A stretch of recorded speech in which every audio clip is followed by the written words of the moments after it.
We could do some things differently or read some things with a little bit more insight than we had when we began. But fear not, that is not actually the plan.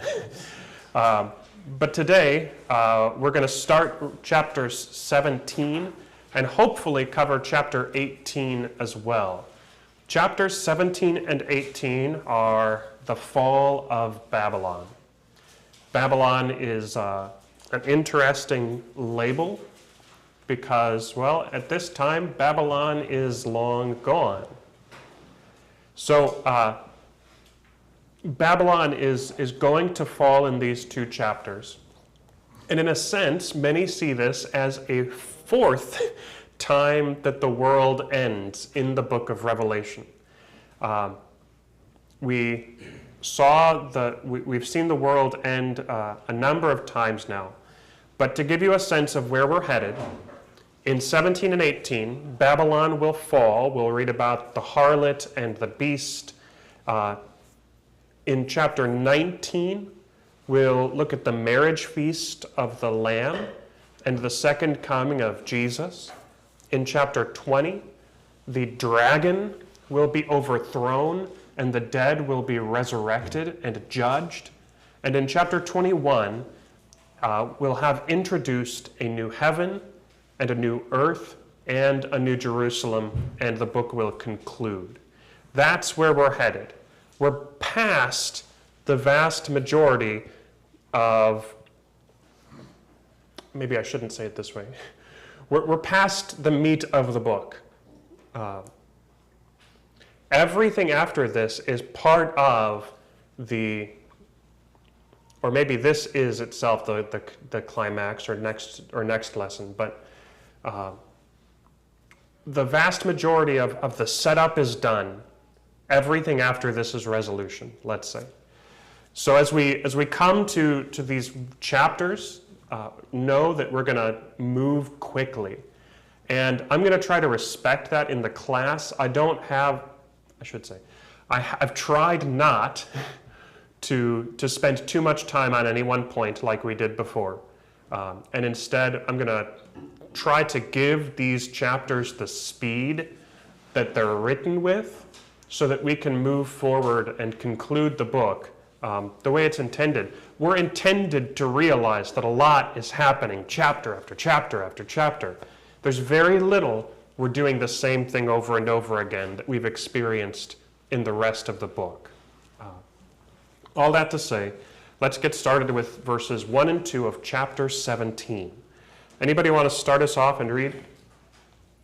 Then one of the seven angels who had the seven bowls came and said to me, "Come, I will show you the judgment of the great prostitute who is seated on many waters, with whom the kings of the earth have committed sexual immorality, and with the wine of whose sexual immorality the dwellers on earth have become drunk." Okay. So we're introducing a new character here, the prostitute. This character, the prostitute, is significant for these next two chapters. Very significant. And how we understand her is a big deal. I was talking with Laura about this as I prepared for the class. Really, if I'm honest, I don't know what to do with her. What I mean by that is there are many different interpretations of the role she plays, the kind of problem that she is. Nobody disagrees that with the idea that she's a problem. She's definitely a problem. But how we interpret her is a big deal for our understanding of what's going on in Revelation. So prior to this, we've had what we've called a kind of unholy trinity. We had in the past the dragon, the first person of this unholy trinity. And who did we say the dragon was? The devil. Yeah. The dragon is the devil, Satan, whatever you want to call him. We talked about the dragon as the devil. He's the one who seems to be in charge, calling the shots, directing the action of the rest of the members of the unholy Trinity, just like the Father is in charge in the real Trinity. The second person of the unholy Trinity was who?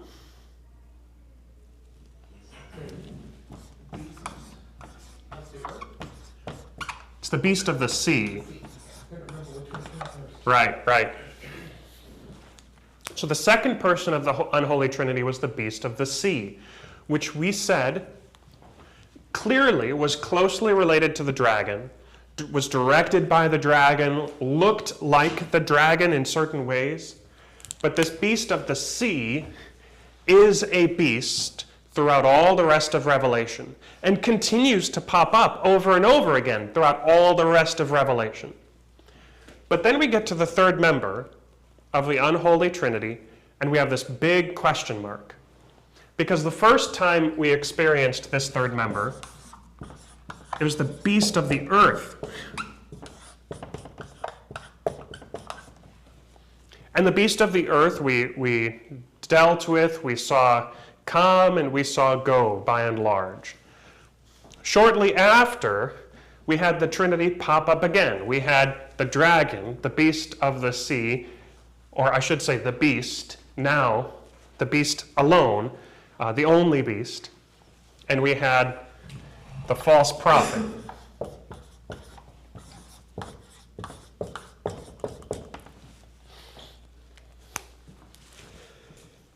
The false prophet worked with the beast of the sea closely. The false prophet, we said, gave new meaning to the beast of the sea because the false prophet was kind of a religious figure. Was very much a religious figure. Whereas the beast of the sea was a political figure, wielded earthly power. Whereas the false prophet wielded religious power.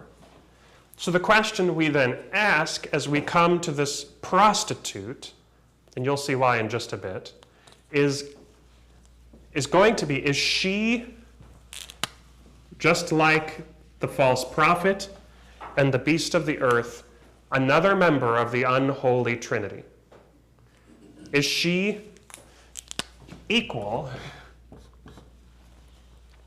to these other two? Is this three names for one figure in the unholy Trinity, or is she just another character who plays a bit part and then goes away? The reason this is so difficult for me is apart from her proximity to the dragon and the beast of the sea, there's very little textual reason to equate her with these things. I should say direct textual reasons to equate her with these things. But there are indirect things that we could point to that lead us in this direction, that we're supposed to read her as this third person of the unholy Trinity in the book of Revelation. We'll get there. I wanted to introduce this conundrum because it'd be messy to ask you to go back later and ask the question, is she a spiritual problem? I want you to be asking this question throughout. The false prophet and the beast of the earth were a spiritual problem. Is the prostitute a spiritual problem? I want you to be asking this question. So, what does she mean is the natural question we need to ask, whether she's spiritual or not. And to answer that, we're really going to need to keep going. But to point out a couple of things that will matter later, she's a prostitute. She's seated on many waters. The kings of the earth commit sexual immorality with her. And the wine of her sexual immorality, the dwellers on earth, presumably the lower people, have become drunk with. So she's a character who leads others into sexual immorality. That much is clear. Let's continue. Can I get a reader, please? And he carried me away in And he carried me away in the spirit into a wilderness, and I saw a woman sitting on a scarlet beast that was full of blasphemous names, and it had 7 heads and 10 horns. The woman was arrayed in purple and scarlet, and adorned with gold and jewels and pearls, holding in her hand a golden cup full of abominations and the impurities of her sexual immorality. Okay. Before we talk about the prostitute, it's worth noting that this is the third time that John is carried away in the Spirit. We had it at the very beginning, Revelation 1, verse 10. He's introduced to the churches and the image of the Son of Man. In 4, verse 2, he's carried away in the Spirit to go see the throne of God and the Lamb, which is going to ascend to the throne of God and start opening the scrolls. So these are the 2 times before this that John is carried away in the Spirit. This is the 3rd time, and what he's shown this time is this prostitute who's riding a beast, and what he will see is her downfall. So, that's an aside before we get to the rest, but it is significant. He's not just naturally seeing these things one after another. There's a division here. This is a new section. What do you notice about the woman? Rich and beautiful. Yeah, she's rich and beautiful. Yeah, scarlet and purple.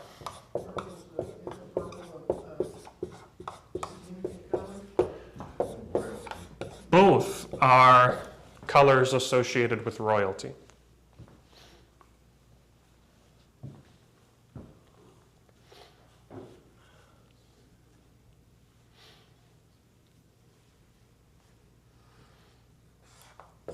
I'll add 2 more things to our list here. She's riding a scarlet beast.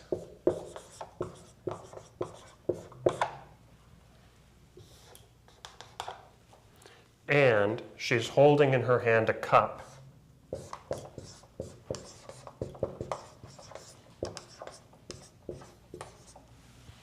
Okay.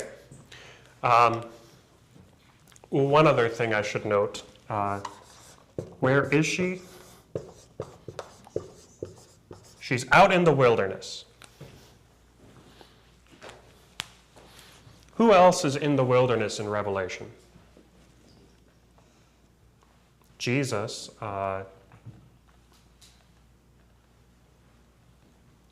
What brought him to the wilderness?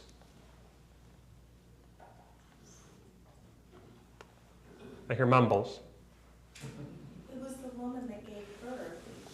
Right. If Jesus is out here, it's because he's the one who was born of the woman. So note that the prostitute is a woman. So there's an interesting connection. The only other time somebody's in the wilderness in Revelation is the woman with child. So there's a parallel here, an important parallel.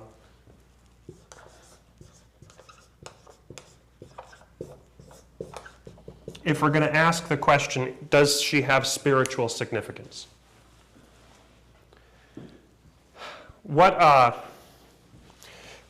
I'd already noted the scarlet beast and the woman arrayed in scarlet. She's got a clear connection to the beast in this image. The woman is, as I said, arrayed in purple, which is a royal color, a sign of royalty and extravagance. It's expensive to be arrayed in purple or scarlet. And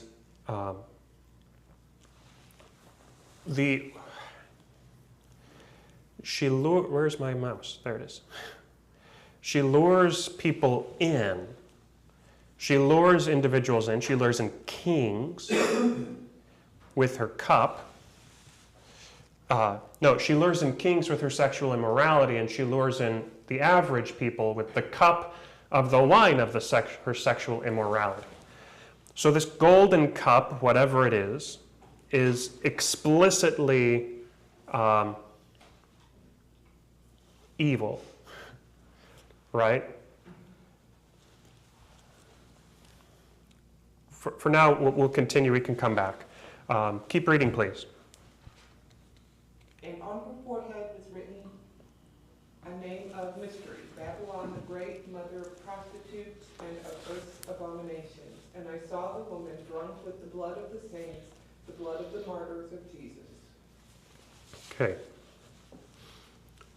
Who is this woman? Babylon. Babylon. And not just Babylon, Babylon the Great. The funny thing is, if we knew our Old Testament really well, we would have already known this. See, Babylon is the city which resides on many waters, according to Jeremiah. And where is she? She's seated on many waters. Jeremiah tells us that Babylon has a golden cup, which has been given to it. And she made the earth drunk on her wine, driving the nations mad. So Jeremiah over and over says things that would lead us to recognize, even before we're told this is Babylon the Great, this language parallels Jeremiah to tell us who she is and what she's doing. Fortunately for us, they made explicit what was implicit for us. So, if we had time, we'd read this entire section in light of Jeremiah 51. You can go back home and do that on your own time if you like. But for now, let's recognize that there are some explicit Old Testament callbacks, that Babylon is not just Babylon, but Babylon the Great, meaning whatever Babylon in the Old Testament was, this Babylon is worse and greater. Greater and worse, maybe.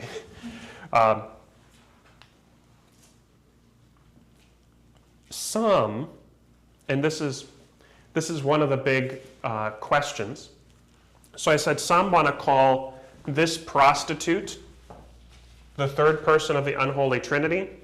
Some want to call this prostitute Jerusalem, in some sense. That Jerusalem takes the position of Babylon and makes it far worse. The city of God's holy people.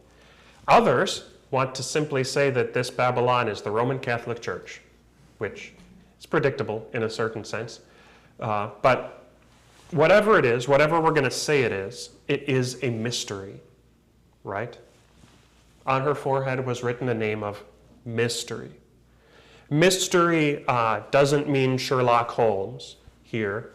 The concept behind mystery is it's a symbol, or at least in Revelation, when the word mystery is used, usually it means that it requires some kind of special revelation.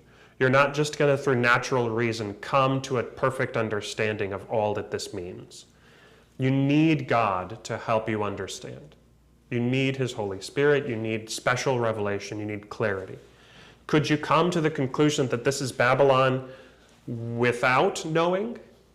Yes, I already said so. The golden cup, the many waters, we're given symbols for this is Babylon.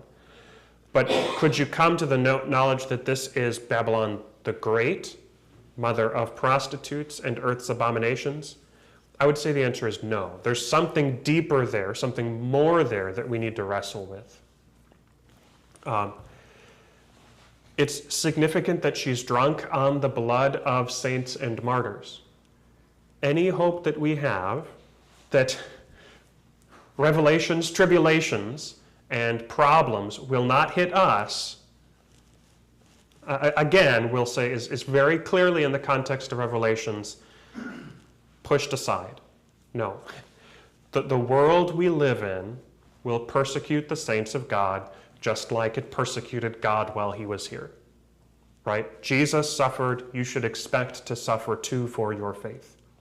Will you suffer like Polycarp or like Stephen the Martyr or Paul or Peter? Not necessarily. But we can't assume that God will protect us just because we are his people. Who was Babylon in the Old Testament?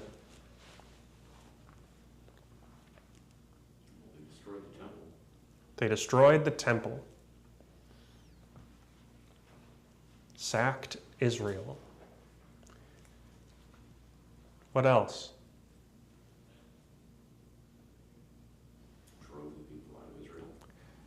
Drove them out, took them into exile too, made them slaves, right? Such that God's faithful people had to find new ways to be faithful while they lived in Babylon. The stories of Daniel, Shadrach, Meshach, Abednego, those great stories, right? These are those stories. If Babylon the Great exists in the New Testament, what's the implication for us?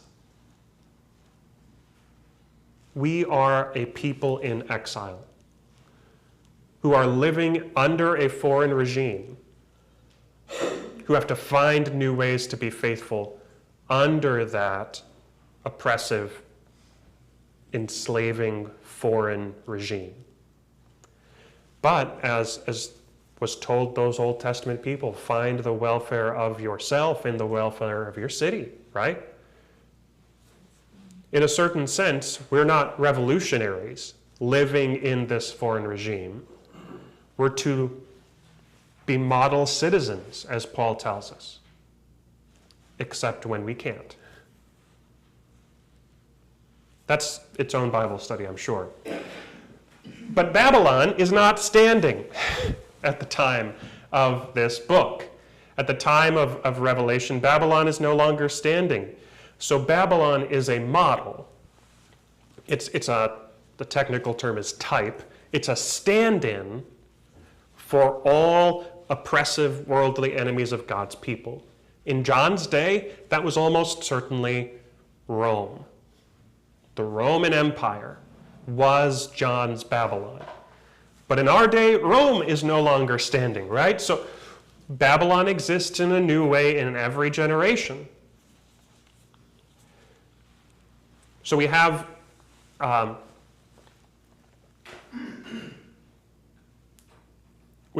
all of this in the background.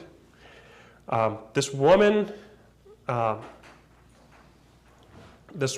prostitute, is desired by the world. And we said, in some sense, she probably parallels the woman with child from Revelation chapter 12, right?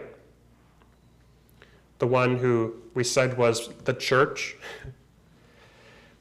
The prostitute is desired by the world, beloved by it, sought out. The woman with child, what was her fate?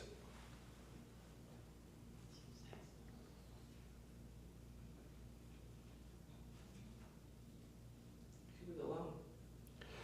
Yeah, alone, fleeing for her life, hunted by the dragon.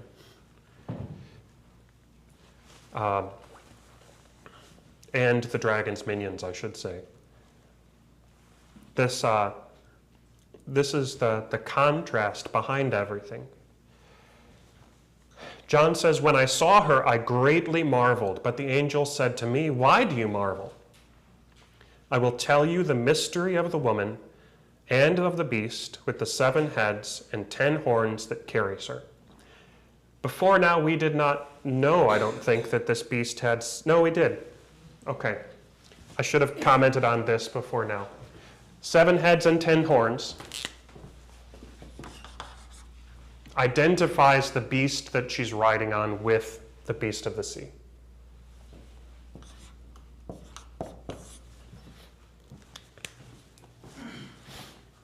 So she's riding on the beast of the sea, the political, worldly power beast,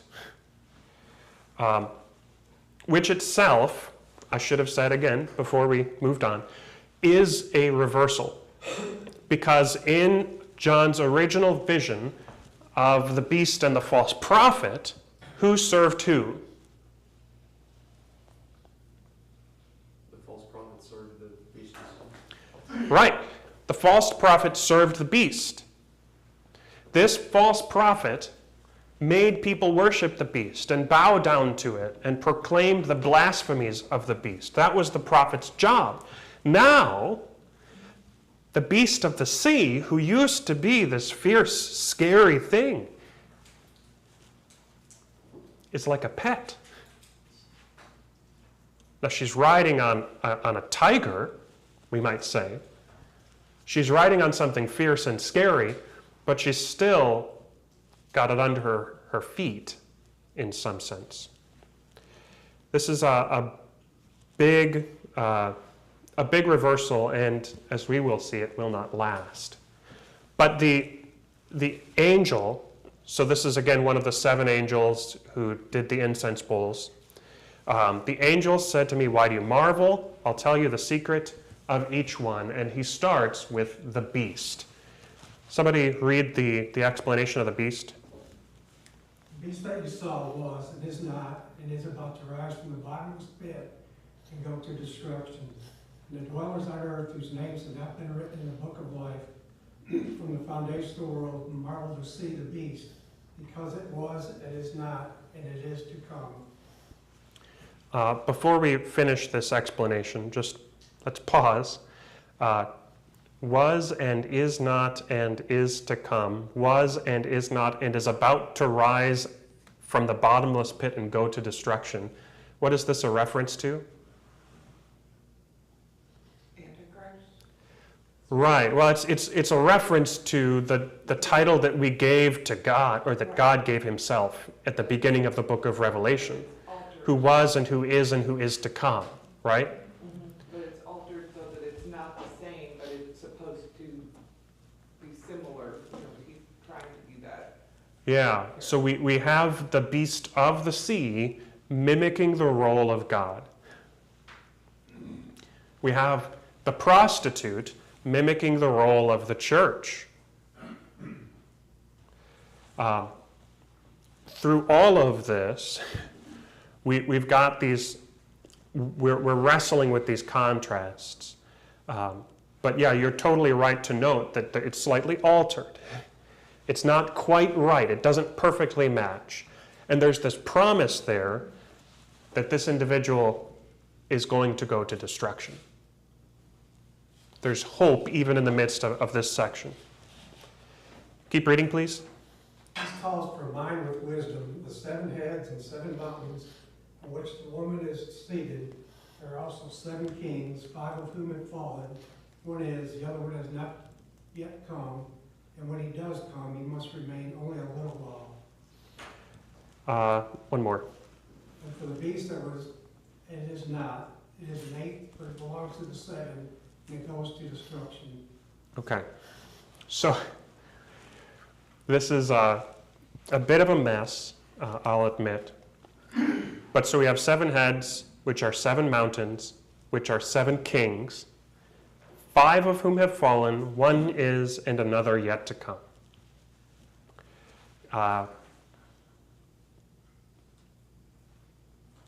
This is one of those topics that a million papers and a million commentaries have been written on. Who are these 7 kings? Who is the 8th king that we just read about here? What are they supposed to be? What do they mean? They're often identified with Roman emperors. But for our purposes, they might as well just be identified with televangelists. I don't think it really matters which ones for our purposes.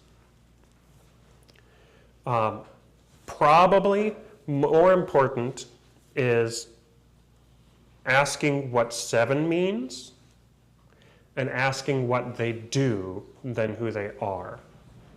Yeah, because it's probably like the Babylon, it's different for every. For each generation, yeah. So what do these kings do?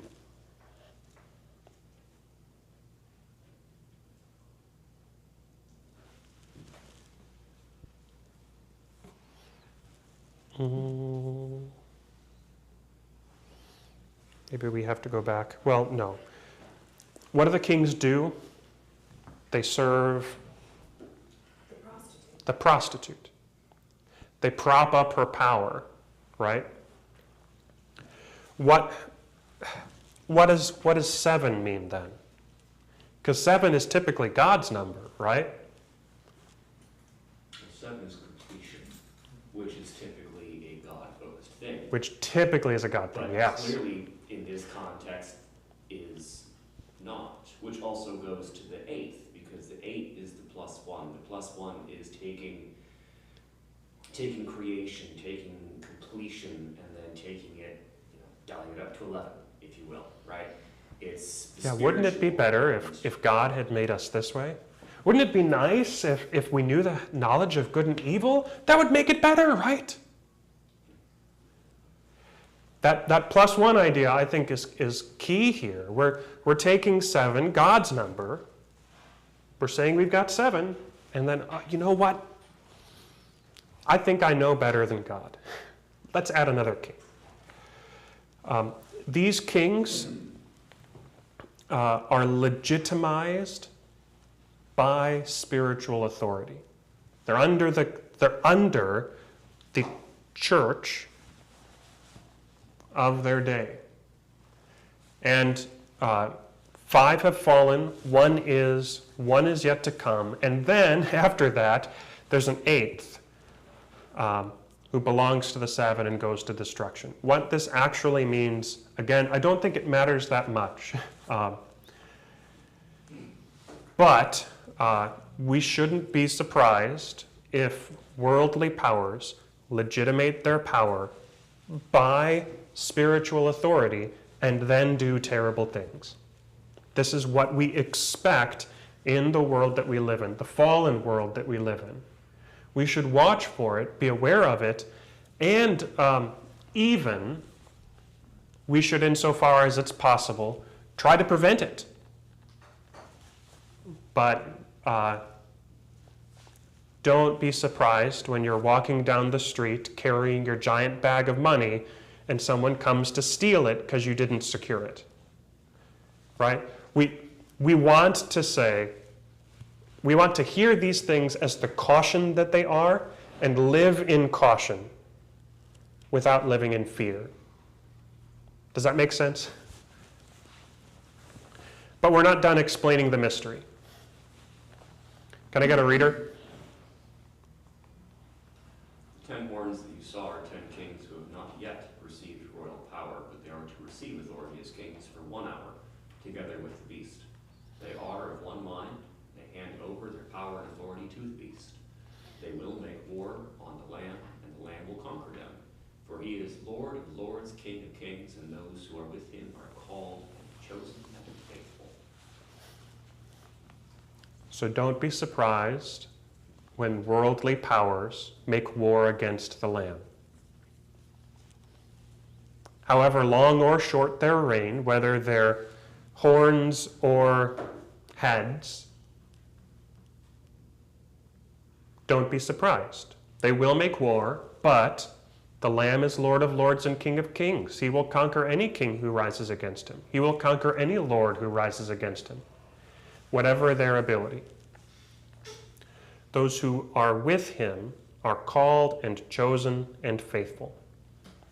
And the angel continues with another explanation.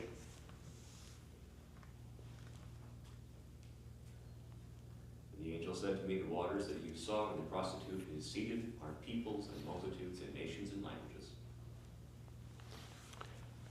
Yeah, so she has her power on the backs of, at the agreement of peoples and multitudes and nations and languages. People allow her the power she has. Why? She's rich and beautiful. She seems to make sense, right? Her power and control, in fact, seems absolute, but it is not. And not just because the Lamb is coming. No, Revelation 16 through 17, very next couple verses, tell us that there is discord in this alliance. Can I get a reader? The 10 horns that you saw, they and the beast will hate the prostitute. They will make her desolate and naked, and devour her flesh and burn her up with fire. For God has put it in their hearts to carry out his purpose by being of one mind, and handed over their world power to the beast until the words of God are fulfilled. Mm-hmm. So, all is not well in the prostitute's reign, we will say. For those 10 kings gave their power not to the prostitute, but the beast. They are of one mind and hand over their power and authority to the beast, not to the woman. And this is a promise for the future that they will devour her and burn her, make her desolate and naked. These are things that were prophesied about the Babylon of old. In fact, not just the Babylon of old, but if you want to run with that Jerusalem interpretation, these are things prophesied for Israel and Judah. For in Ezekiel 23, Israel and Judah are portrayed as two adulterous sisters who are committing adultery with the foreign nations and with their gods against the God of the heavens, right? And these things that happened to Babylon happened to Israel and Judah in Ezekiel. In fact, Babylon does it to Israel and Judah. So these, I think the fact that God has put it into their hearts to carry out his purpose through them is especially poignant, because God put it in the hearts of Babylon to carry out his purposes with Israel and Judah. And now Babylon is receiving its version of that exact punishment.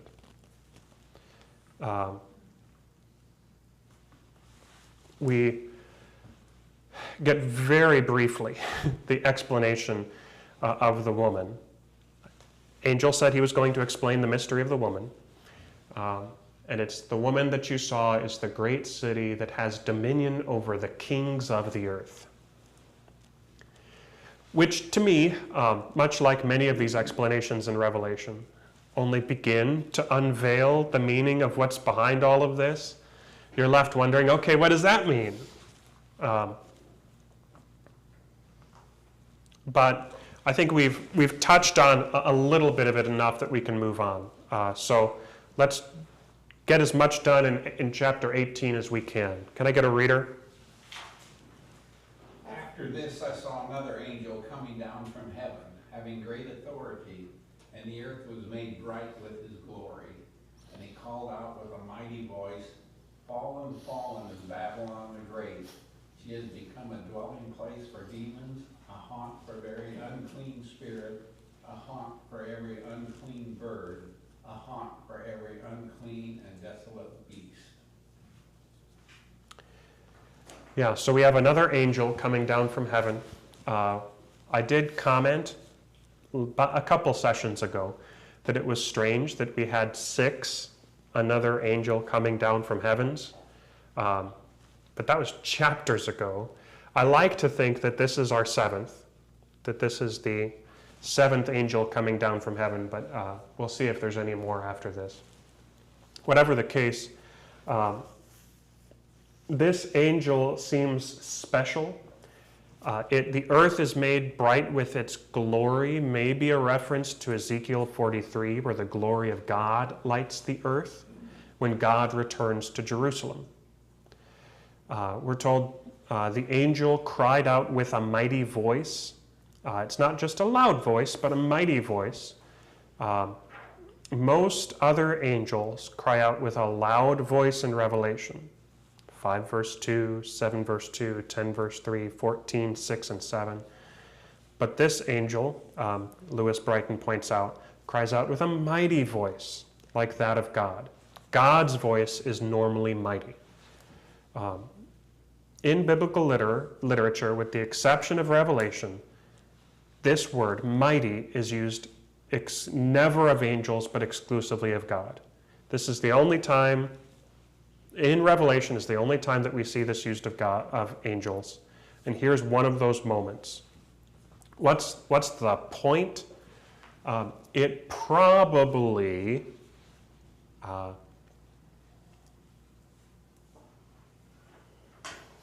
to really mix with our metaphors here. It's kind of a dialing it up to 11 kind of thing.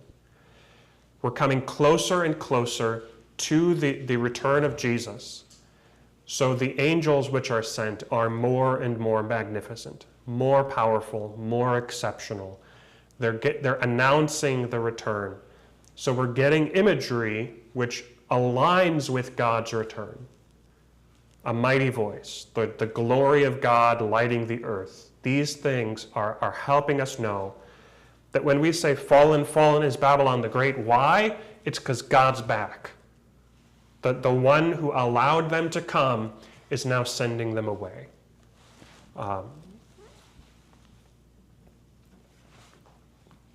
Keep reading, please. For all nations have drunk the wine of passion of her sexual immorality, and the kings of the earth have committed immorality with her, and the merchants of the earth have grown rich from the power of her luxurious living. Yeah, so why is she fallen? Why is she being overthrown? Because this is all the terrible stuff she's done. Then we get another voice from heaven. Come out of her, my people, lest you take part in her sins, lest you share in her plagues, for her sins are heaped high as heaven, and God has remembered her iniquities.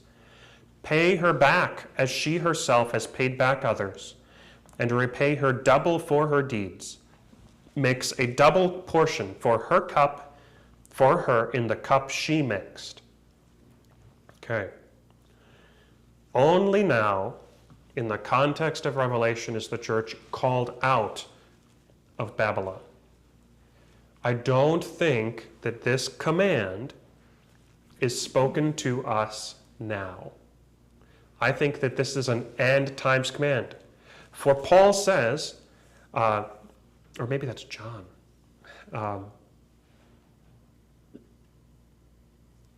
we are to be in the world, not of it, right? We know that we live in a fallen world. We cannot hope to escape the fallenness of this world while we were in it. We are in it. We are in it. We who come out of this world come out of it when Jesus calls us to. But I do think that this probably is not written to us now, like we should just escape if we can. Yeah. Real quick, just to back that up, I think that's spelled out more explicitly by her sins are heaped as high as heaven. Whether you're looking at Canaan or some of the various tribes within Canaan or Edom or Sodom and Gomorrah, God, or Nineveh for that matter, God has a habit of waiting to punish the people, right? Israel is not allowed to drive out certain peoples until their sin reaches a climax, right? God allows them to dwell and continue to basically build up their debt of sin. They're seeing the same thing there, and each time that happens, God makes it clear their debt of sin has reached its max capacity. Now it's time to deal with them. I think if that were going on now, we would be more clear. Yeah, and another caveat that I should give is pay her back as she herself has paid back others. If this is a command to the church, it's an end times command, right? Are we supposed to take vengeance on our enemies? No, vengeance is mine, declares the Lord. Love your enemies. That's our command for now. This is either God speaking to angels, or this is an end times command, pay her back. Not a present command, don't go out, try to take vengeance on whoever you deem to be the problems of this earth, right? It's not a now command. As she glorified herself and lived in luxury, so give her a like measure of torment and mourning, since in her heart she says, I sit as a queen, I am no widow, and mourning I shall never see. This quotation is not just a present times quotation, it is a quotation of the original Babylon. One back in Isaiah chapter 47, Babylon says these exact kind of words. And God says back then, you say this, but disaster will fall. This is a recapitulation of that. For this reason, her plagues will come in a single day, death and mourning and famine, and she will be burned up with fire. For mighty is the Lord God who has judged her. This statement, I think, is significant because remember, who does it look like has judged this woman? Yeah, the beast and those 10 kings. No, it is the Lord who is doing this judging. He is using the beast and the kings to do it. Even from the outside, it might look like the dragon and his minions are still in power as this woman is judged. But that's not the case. And the kings of the earth who committed sexual immorality and lived in luxury with her will weep and wail over her when they see the smoke of her burning. They will stand far off in fear of her torment and say, Alas, alas, you great city, you mighty city Babylon, for in a single hour your judgment has come. And the merchants of the earth will weep and mourn for her, since no one buys their cargo anymore. Cargo of gold, silver, jewels, pearls, fine linen, purple cloth, silk, scarlet cloth, all kinds of scented wood, all kinds of articles of ivory, all kinds of articles of costly wood, bronze, iron, and marble, cinnamon, spice, incense, myrrh, frankincense, wine, oil. You get the picture yet? Fine flour, wheat, cattle, and sheep, horses and chariots and slaves. That is human souls. Not much to say here beyond think about the things you value, right? Will they matter? Should does the material of your wooden table or your wooden desk matter when the hurricane goes through or the tornado blows through? Not anymore.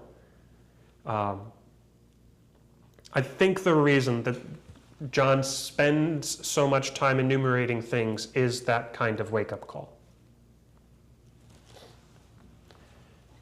The fruit for which your soul longed, your soul, has gone from you, and all your delicacies and your splendors are lost to you, never to be found again. Covetousness is idolatry, we said in our Colossians Bible study.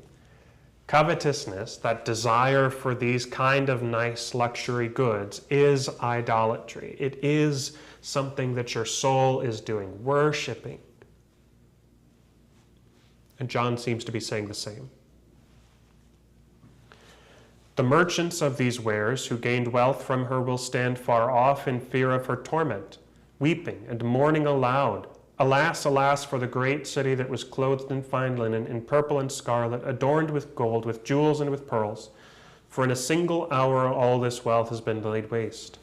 And all shipmasters and seafaring men, sailors, and all those who trade on the sea stood far off and cried out as they saw the smoke of her burning, what city was like the great city? And they threw dust on their heads as they wept and mourned, crying aloud, Alas, alas! For the great city where all who had ships at sea grew rich by her wealth. For in a single hour she has been laid waste. Rejoice over her, O heaven, and you saints and apostles and prophets, for God has given judgment for you against her. Now, I'll just say, I personally think this is kind of poor formatting. I suspect that the seafarers are not the ones who are simultaneously weeping and telling people to rejoice. I kind of think that it makes sense for this to be a second voice that's saying this. But whatever the case, I think you get the picture.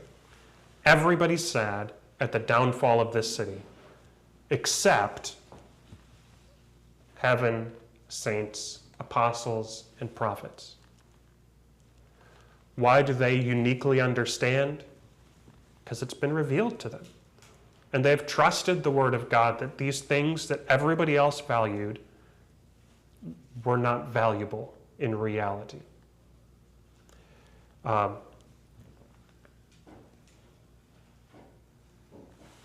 is. We are past time. How much do we have left? We have 5 verses.